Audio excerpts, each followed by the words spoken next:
Hi, I'm Wendy. I'm Lori. And we are small business owners in Northwest Ohio. And we thought we'd start a podcast. Welcome to Hot Topics. Cool friends.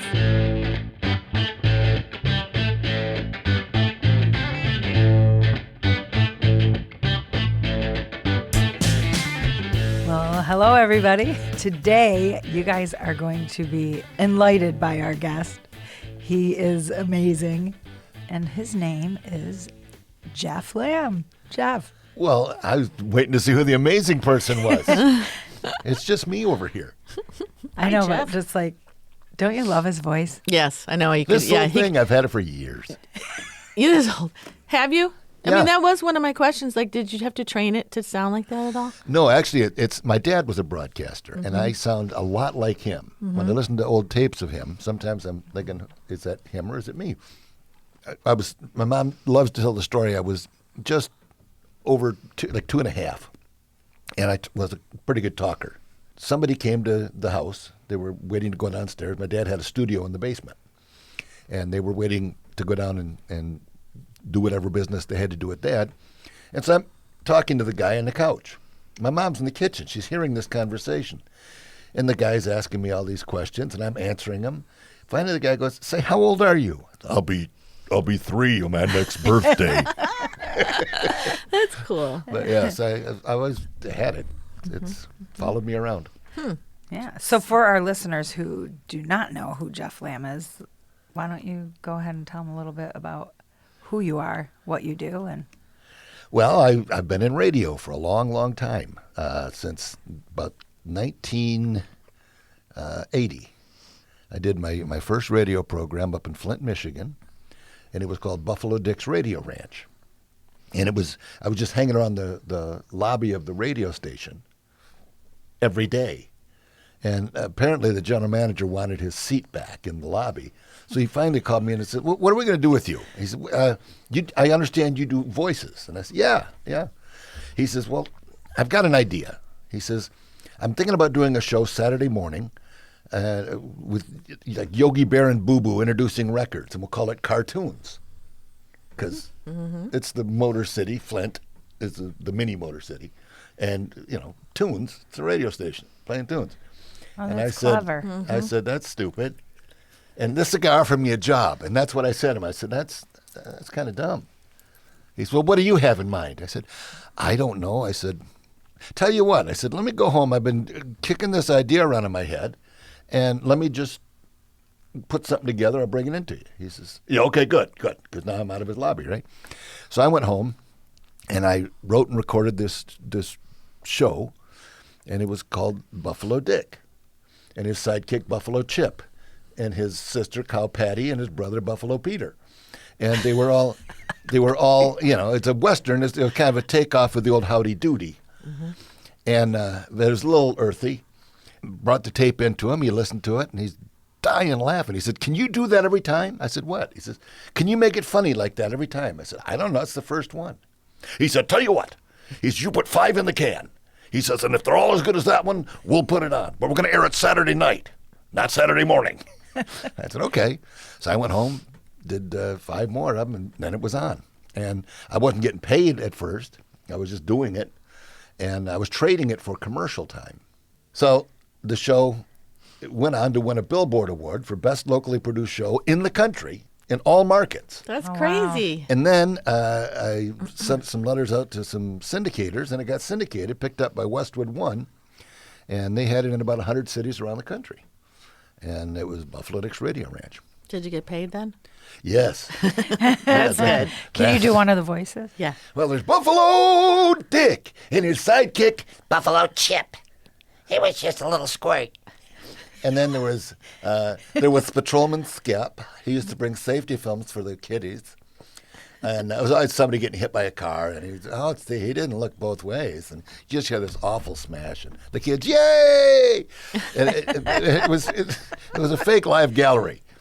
I went to the junior high school that I went to, and I went to the choir director, and I said, "Your kids are used to speaking in unison or singing in unison." I said, "I need some kids to say some things for me, and in unison." She said, "Oh, okay." So I set up a couple microphones, and I would say, howdy hi, Buffalo Dick. And the kids would go, howdy hi, Buffalo Dick, all together. I just had a whole list of things for them to say. And that's where I got my That live was gallery clever, kids. That is Yeah. really cool. And, you work on a budget. That's what you do. Yeah, yeah. You get clever. So anyway, then Pete Cavanaugh, who had hired me here, brought me down here in 1990 to do a morning show with Mark Benson. Mm-hmm. And my job then was to do voices and not be Jeff. Because he had hired Jeff once at IoT in 1983. And I was doing afternoons. And I was here for probably less than a cup of coffee. It was a terrible show. I think I lasted a month maybe. Why was it so terrible? Why do you... Well, Live is just hard, like... well, not even that so much as I was driving home from work one day and I saw that Tiny Tim was performing at the Radisson. Mm-hmm. So I stopped in and I invited him on the show. So I had him on the show the next morning.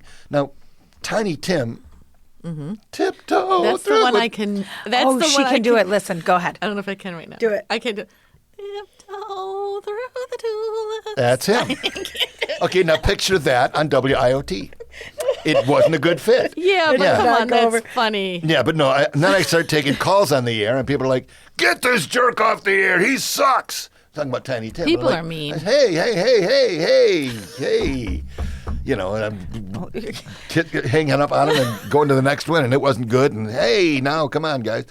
So there was that, and then the final straw was, remember Elaine, the bag lady in Toledo? Oh, yeah. Yes, I worked at the I Fred House. I'm not always from thought here. that she was Hollywood casting couldn't have picked a better No. bag lady, and she was a character. Apparently, she had come from some money, and their house had burned down, and so she didn't like being indoors, and she started living on the street. This is all the That's legend true. of Yeah. Elaine. So anyway, I had this Toledo bag lady hunt. I wanted to go interview her. So I'm running around with a tape recorder, and I finally found her, and I had to give her a pack of cigarettes to talk to me. And I had a song about Elaine, the famous bag lady I wrote, and I did this whole Elaine, the bag lady tribute, and nobody thought it was as funny as I did, apparently, because I vaguely remember that. people got really offended. What year They was did? that? That was 83. Yeah, because... That was my hit the door. That might have been because I was Yeah. a junior in high school. I do. Oh, yeah. like they let you go? Oh yeah, that was it, Jeff. That's it. We just can't I have mean, any more. between the bag lady and Tiny Tim, it's just took its Yeah, toll. People yeah. weren't ready for him. It's Right, fine. exactly. They were wrong. So anyway, do you still have that tape? no, of the- but then he put me in with Terry Knight. Terry Knight was the manager of Grand Funk Railroad. He was Terry Knight in the Pack. He used to be on CKLW back Okay. in the day. So he brought Terry Knight into town, and Terry lived with me for a month, and we just tried to come up with stuff to do a morning show because he figured he could use me somehow. He just wasn't sure what yet. After him living there a month, the only bit he ever came up with was the Loch Ness Monster is not Nessie, it's Lockie, because that's not his head. He's floating on his back. That was the whole contribution he had. You to think the, he would have had more? You'd think. Yeah. Especially, but he had some great stories. We tell me some great stories. But anyway, so that didn't work out. But he brought me down here in 1990, hooked me up with Mark, and I was to do nothing but voices. So I did Vinny Boom Boom Cappuccino, but he came late. I was doing all these other voices. I was still Jeff doing the sports. And Pete finally came in one morning, just before I was to go on the air doing the sports, and he said, Jeff, I don't want to hear Jeff doing sports. I want a character. I don't care who you get. I don't care what you do. I just want a character. And if you don't, you can pack your stuff and head back to Flint. How about that? Did that hurt your feelings? Like you don't be yourself, just be someone else? No, not really, because Okay, good. I get it. I suck. all right. No. So anyway, but, my no, but as a character, I Yeah. do very well. Okay. I never run out of things to say as a character. Mm-hmm. They just develop and become this other part of me. Okay. So this is how Vinny was born. We're starting. Mark says, now let's check out sports. And so I hit the Gillette theme. Ba-da-da-da-da-da-da-da, and I just went, good morning, Toledo. And I'm just stalling, trying to think of a name for this guy. I wasn't copying Robin Williams. I was trying to come up with a name. So, good morning, Toledo. Vinny Boom Boom Cappuccino. Let's talk sports. Oh, and then the character was born. I can hear him in my head. He's just a rough guy, tough guy, smart aleck, But anyway, so that was Vinny. He was born. But then I did the prize, man. We always had prize packs chosen especially for you. So that was the prize, man. And then at one point, I was doing Rain Man, definitely. Yeah. And we ran him for governor.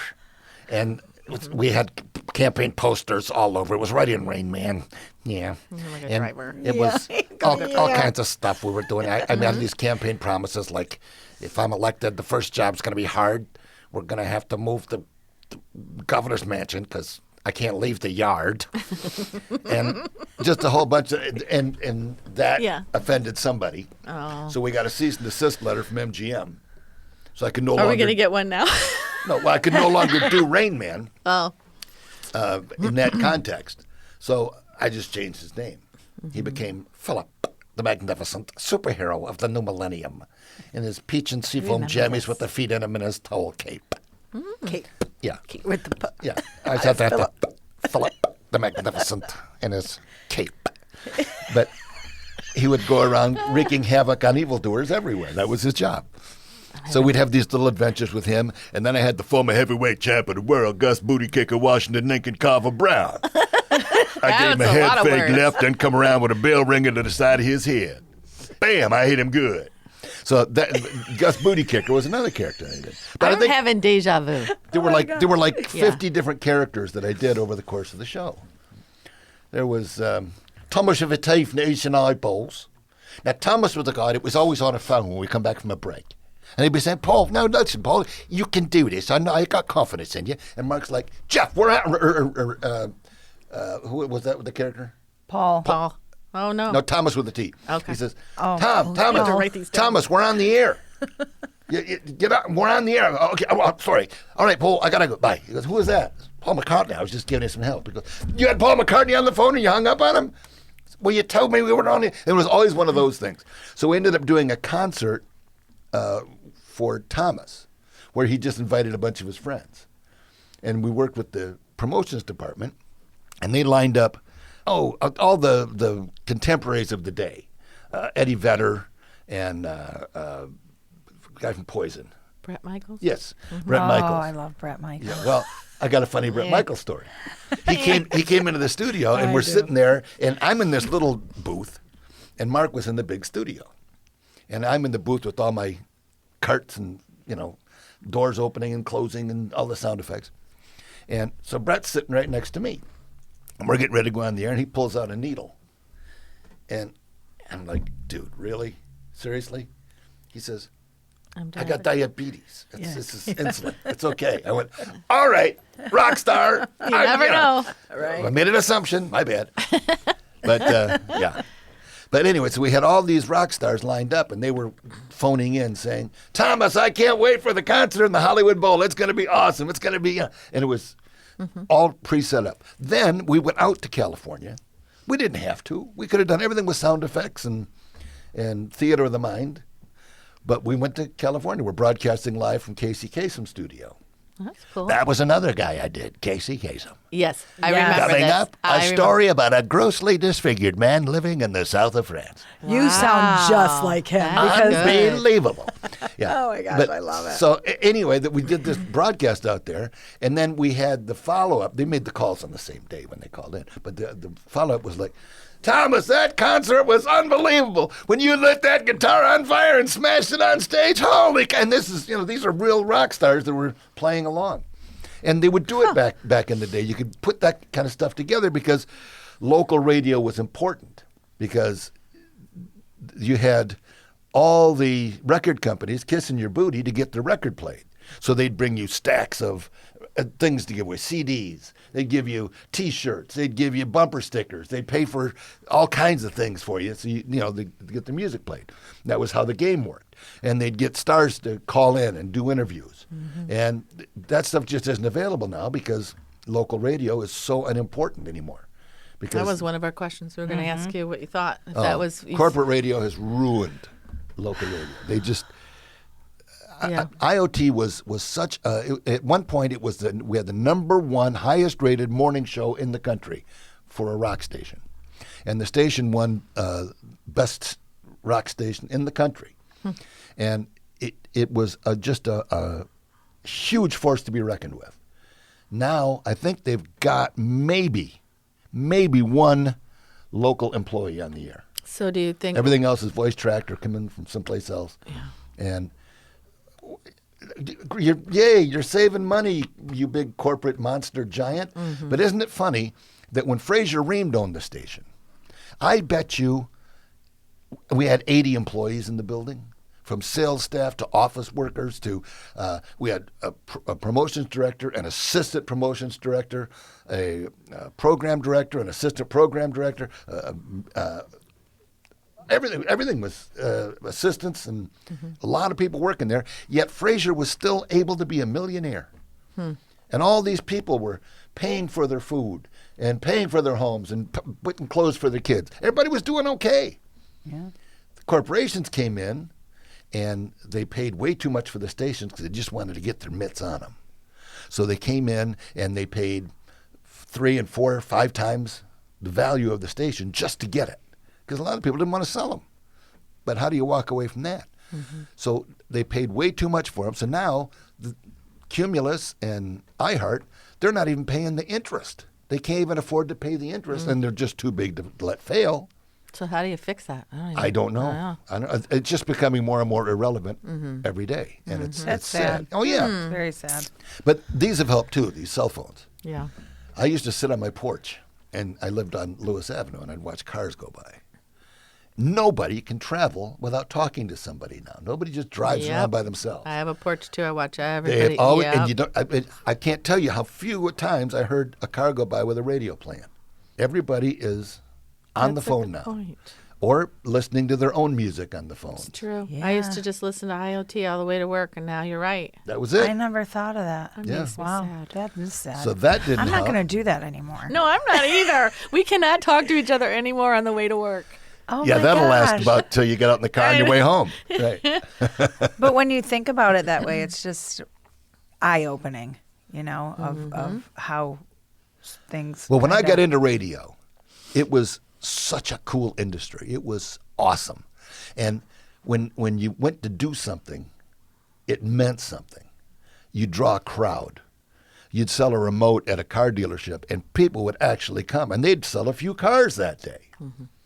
Now, they'll send an intern that's not even on the air, give him a cell phone, and he'll say, "Hi, this is Joe Jones. We're talking with Pete Elmer, the owner of this great dealership."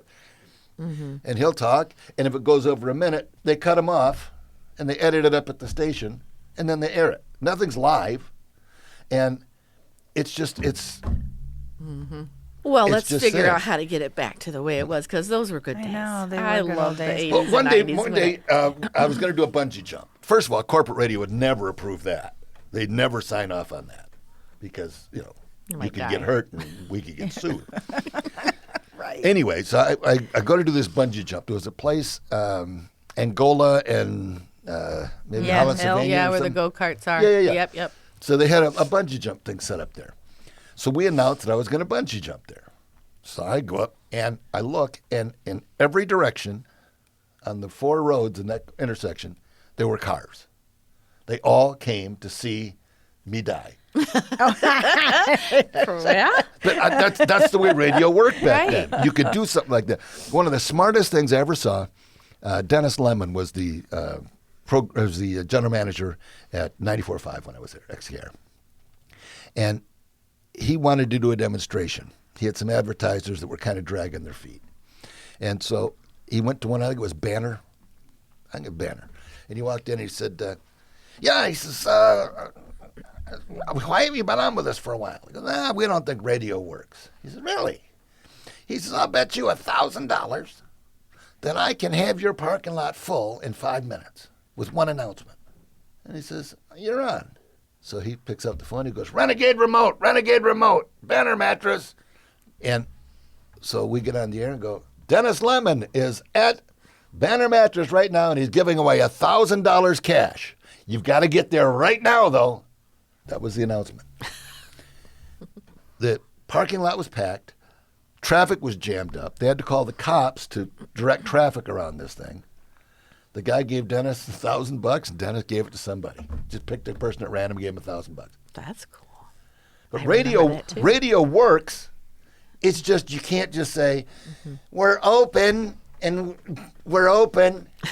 You've got to be creative. You've got to have a reason Yeah. for people to come to your business. You can't just Call to action of some You sort. can't say we're just open.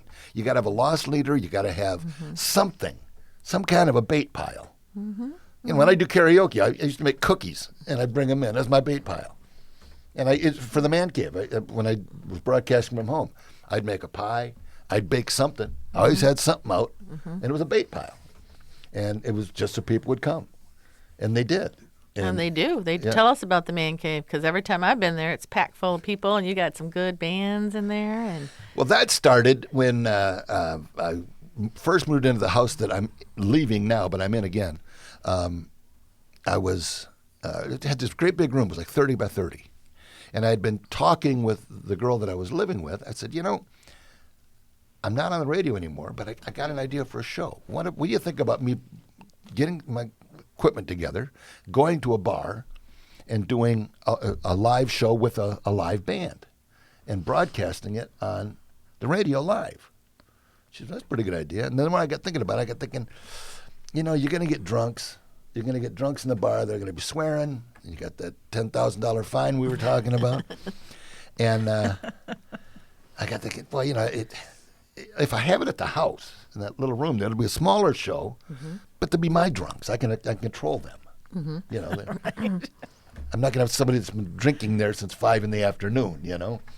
So we moved the show to the house, and we started bringing bands in, and it just did really, really well. And we aired it Saturday night from 9 to midnight. I bought 3 hours on IoT, and the show was the number one show in its time slot. It was doing very well. The station was getting about $30,000 a year from me. I brought sponsors in, and so I was making some money. Everything was going really good. And then they switched GMs, or station operators, and of course, when you have something like that, the new people, they want to kind of get their smell on things. They want to, I did this, and Fix I what's not changed that. broken, Yeah. yeah. So they decided to fix the man cave, which wasn't broken. And she didn't like me playing classic rock. She said, I don't want you to play as much classic. And I was doing exclusive classic rock, which didn't embarrass the format because all that music was first heard on IoT. Yeah, And that's they still interesting. play ZZ Top. And now IoT is mostly a classic rock station because there's nobody putting out new rock. And I didn't realize that till I was riding in a car with somebody he had IoT on, and I don't listen to IoT anymore. And it's a good station now. I mean, it's the music is Classic. very palatable for me because I'm an old guy and I like all that. Those are the good Yeah, decades. yeah.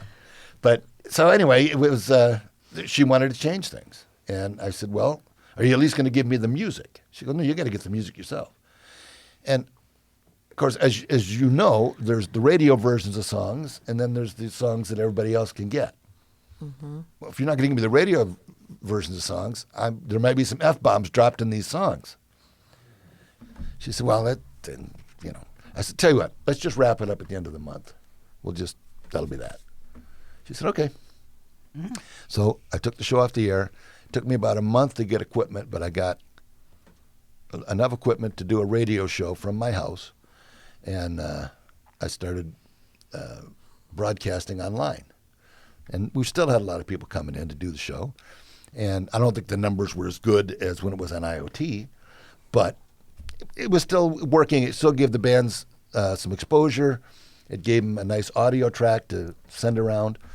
And then Alan Block found out about my station, and he said, I want that. He said, that can be very disruptive to television and to radio. He said, I want that. So he bought the station. I sold it to him for $50,000. I had maybe $8,000 in the equipment. He wasn't buying advertisers. So he bought the station, moved it down to Louisville, and he hired the 2 DJs that I had on the air, Jerry Geisen and Mickey Morgret, and it lasted for about a year. And then it sat there doing nothing. And it was just in the basement. So I called and I said, what are you doing with that station? They said, nothing. I said, I'd like to buy it back. He says, okay. So I gave him $5,000. I got the whole thing back. Nice. Then you made a little bit of money, and then Yeah. So I had it on the air, and then COVID hit. And I had just gotten married, and I told my wife, I said, I'm really bored out of my mind. I said, I'm looking at Facebook, and you can't flip a page without seeing somebody with a Jew's harp or a harmonica or a guitar and a Venmo sticker in the corner. Everybody is out of work. Yep. All these musicians want to play. And I said, now I bet you if I brought the Man Cave back and made it a video show this time, they'd come out and play. And so then I found a building, figured out how much it was going to cost to get this building every month. So then I went and got sponsors to pay for it. I always had a problem making money with the show because I don't pay the bands. So I don't want to be sitting back there smoking cigars, lighting with $100 bills that I'm making when they're making nothing. Mm-hmm. So I was retired and I'm old and I was just bored. So I thought, as long as they cover my costs, I'll do this again. So I put it back on the air. That was about 2000. It's been on since then. And I've written a book about the Man Cave. And in the back of the book, I listed all the bands that I've got over 1,000 bands that have been on the show. Yeah, you've got a lot. From the beginning till now. Mm-hmm. It's just, it was really fun. I was on the show. Yeah, Lori was on the show. Yeah. It was fun. Well, and what's really nice is that you have the video. Mm-hmm. So you might not get paid in cash, but you do get paid to be on the Man Cave. Well, you do. Because you What have would it this cost you to awesome get a video and audio? That's what I mean. And it's yeah. great sound and great exposure, and it's And it gives all you over, something that you so- can send to a bar. So Yeah. they're not buying a pig in a poke because bars don't like to hire a pig in a poke either.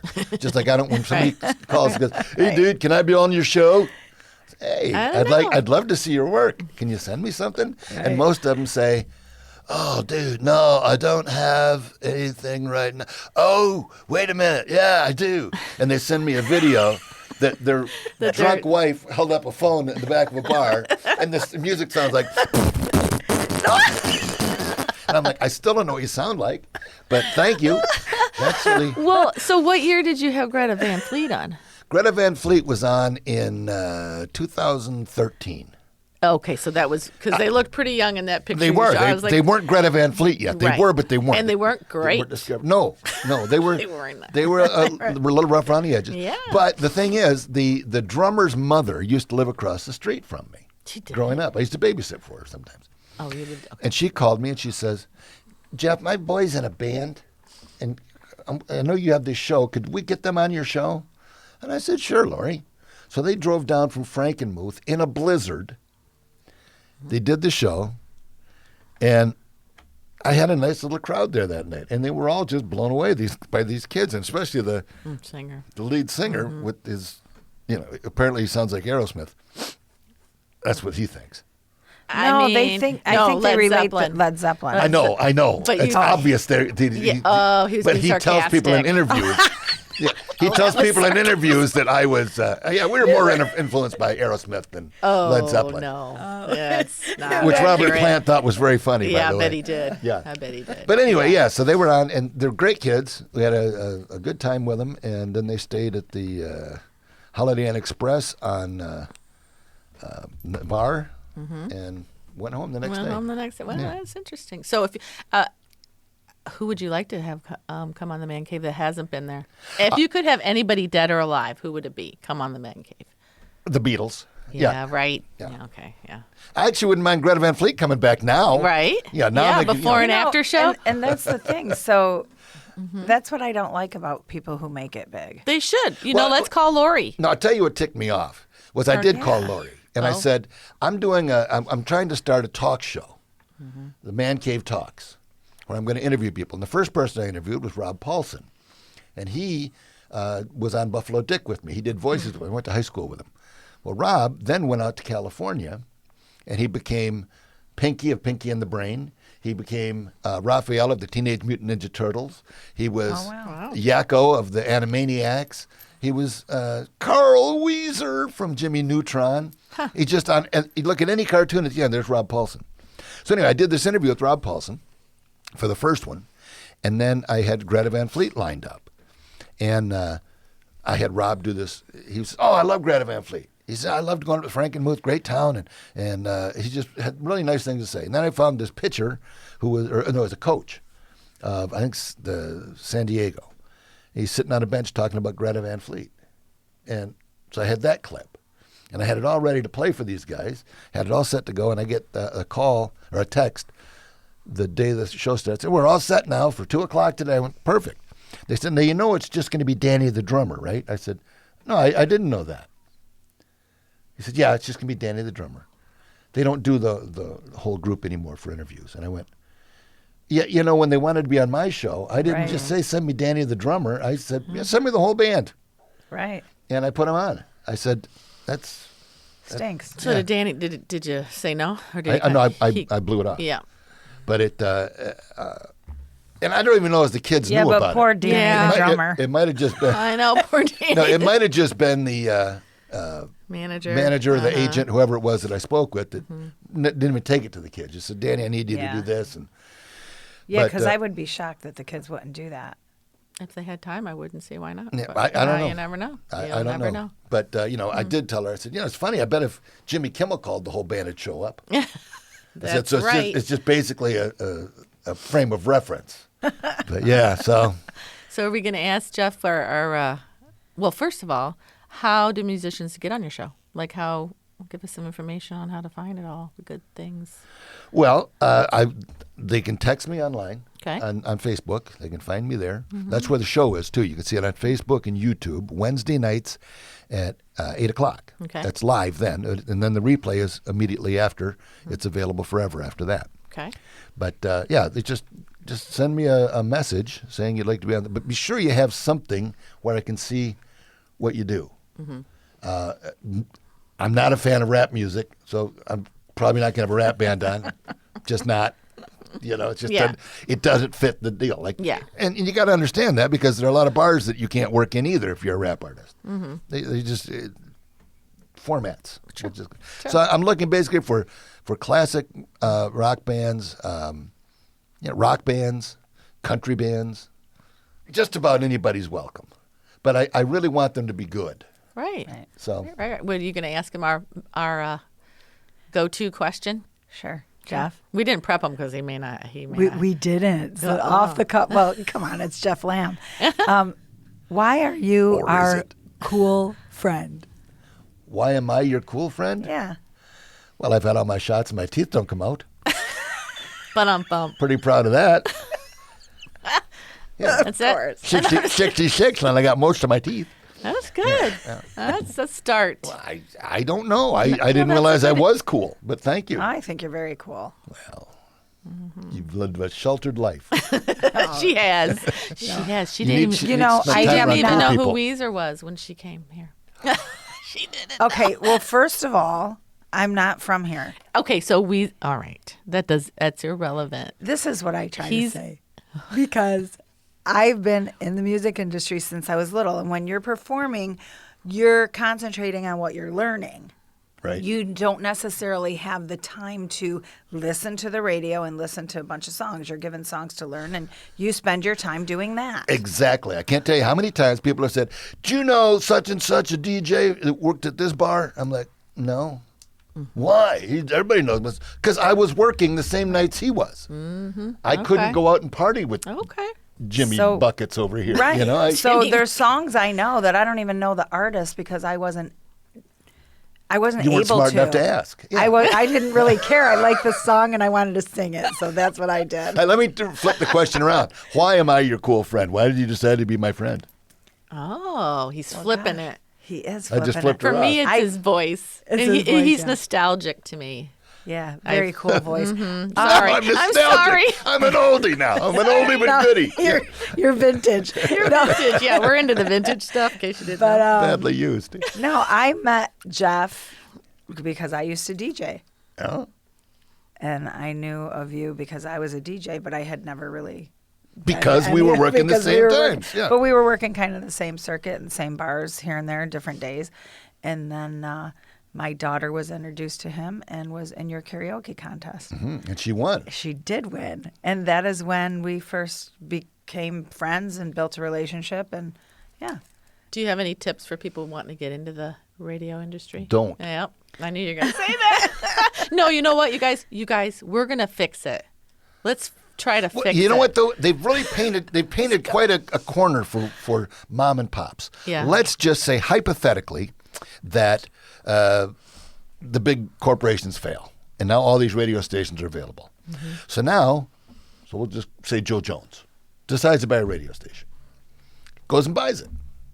Might even get a good price on it, maybe less than it was worth by a lot. So now he's got a radio station.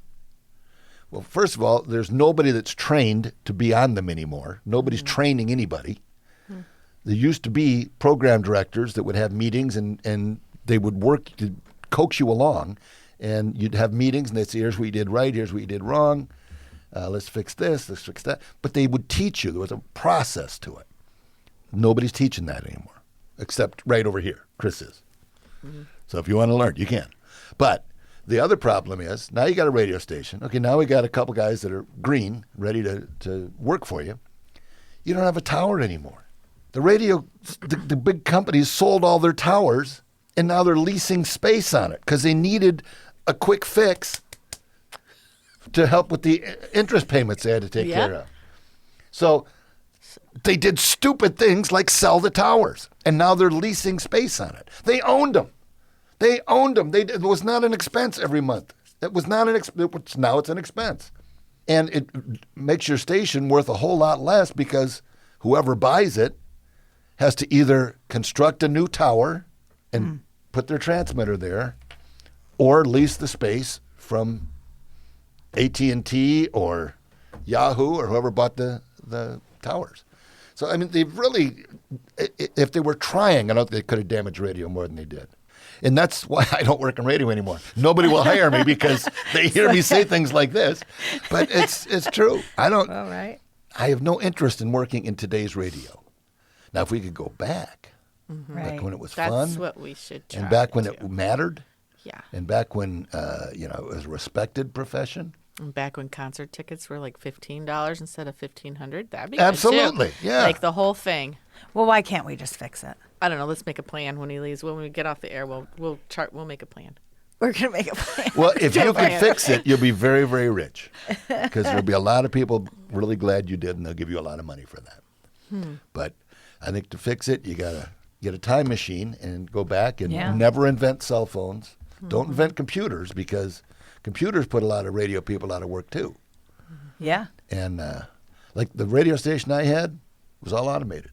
Once a week, I'd sit down and do the log for the upcoming week. And that took me about 15 minutes because I had a computer that did that for me. And then I would send the log over, and this computer now ran the log and ran all the songs and the commercials and the bumpers and all the promos. I didn't have to do anything. And I got lazy too. Well, yeah. I mean, it saves a lot of time, and we need time in our lives. But well, part also, of the problem was I picked a station that was classic hits. So that could be, remember, you may not remember CKLW back in the day. Oh, yeah. But CKLW was the station. It was cool. And they would play the Jackson 5 into the Rolling Stones, into Johnny Cash. If it was a hit, they played it. And they hadn't split off into formats quite yet when they were doing that. So it was a top 40 station, which meant any of the top 40 songs. And those lists included B.J. Thomas and the Beatles and Led Zeppelin and the Jackson 5. And so they did all that. So that's what my station was playing more classic rock but I was playing a lot of 70s and 80s music. And it was cool music. But the problem was the people it was geared to, the people my age, they don't understand the delivery system. What button is it on my radio? Oh. No, it's not a button on your radio. You do it with Bluetooth. Bluetooth? I don't want Bluetooth. No, it's on your phone, and then you send it to the car, and you hit then it's that button on or just on your phone hit this. Forget Forget it. Forget it. So I couldn't. I'd put it on their phone for them, and they'd forget it was there. And it was really, really hard to get people to tune in. It was the same show that I did when we were getting ridiculously good ratings. We were the #1 morning show for a long time, and it was the same characters, same music. I think we need But we those couldn't get it to characters 'em. back. I think that's what we need to I do. miss them too. They Because live in my people head. People want. They do. People want to laugh. I mean, I have Yes. different personalities, but I don't necessarily think I would call them characters. Well, a couple of them are pretty characters. They are Characters. full of character. So, will you come back? And maybe we could do a whole show with the characters. Oh, wouldn't that Wouldn't be that be fun? And Jeff isn't allowed to be here. No, I happen to like Jeff. I like Jeff. So Jeff but has I think to come it's- too. That's a lot of work. Thank you, guys. That's lovely. Make me all warm and fuzzy. Aw. Yeah, no, seriously. So will you come back? You did answer. Absolutely. Okay, cool. It's not like you beat me this trip. I mean, why wouldn't I come back? I don't know. Of course, brownies would be nice next time. Brownies? Oh, Yeah. yeah, we don't have All right, it. we'll Okay, make you we'll some- make you some we'll make Cookies you or some brownies or cookies. something, you know. All right. Okay. We can do that. Little bait pile. I'm easy. I like that. We need a bait pile. Absolutely.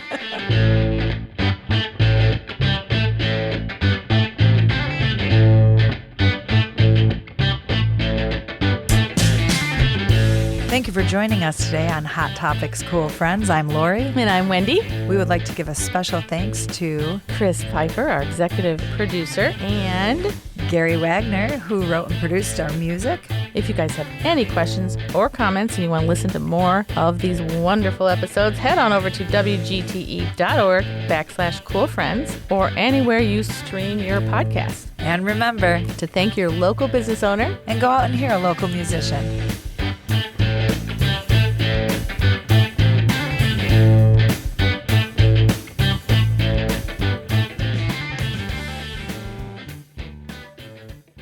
WGTE.